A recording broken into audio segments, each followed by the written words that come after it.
Well, the Republican noise machine has been in overdrive lately. First, they're trying to insist that it was the GSEs, Fannie Mae and Freddie Mac, and the Community Reinvestment Act that were responsible for the financial meltdown. Unfortunately, the facts do not support this hypothesis.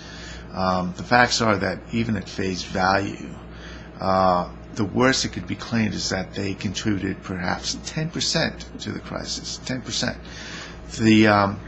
The truth is that Fannie Mae and Freddie Mac are only allowed to take conforming loans, which means that there were standards for down payments, standards for income, standards for maximum amount of the loan.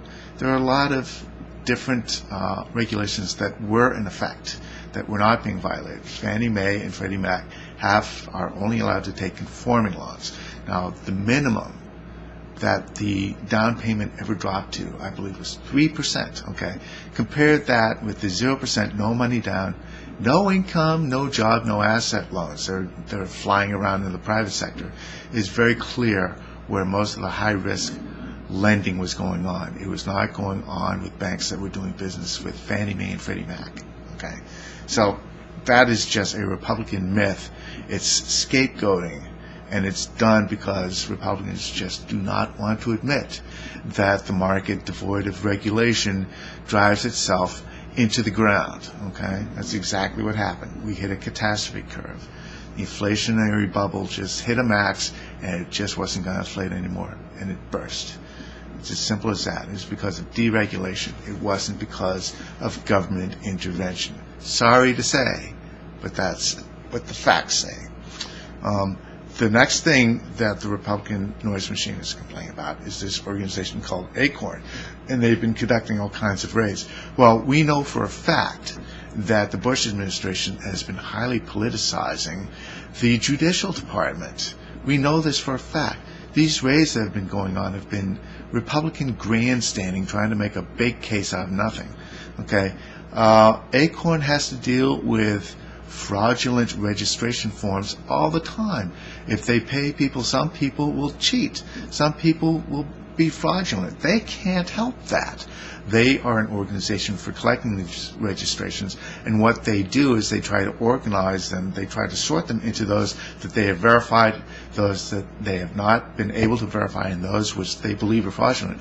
But by law, they are required to turn them all in, all of them. Okay, so basically, raiding their offices and finding fraudulent registration forms is something they should expect. They should expect to find those, and they should expect for those to be turned in. Okay, it's making a big case out of something they knew existed all along, and something which, frankly, is not illegal. Something which Acorn handles as responsibly as they're able to. Okay, but they're trying to put the big crackdown and trying to make you think that there's some kind of massive fraud going on. Let me tell you, the Secretary of State has to verify every registration form before that person is registered to vote. Now, if the Social Security numbers don't match or something doesn't match, that registration is no good. That person cannot vote. For all these fraudulent registration forms, they contribute nothing to actual fraudulent votes. Okay? This is all a big ruse to make you think there's something shifty going on. And there isn't. If there is, it's on a very small scale and it's being caught before anyone has the chance to cast a fraudulent vote. All right? Far more troubling is the caging list and the purging of voter rolls that has been going on with Republican-led state departments. Okay? That is far more significant, but they want you to think that voter fraud is some big problem. It is not. It never has been, nor will it ever be. So that's all for now. Thanks.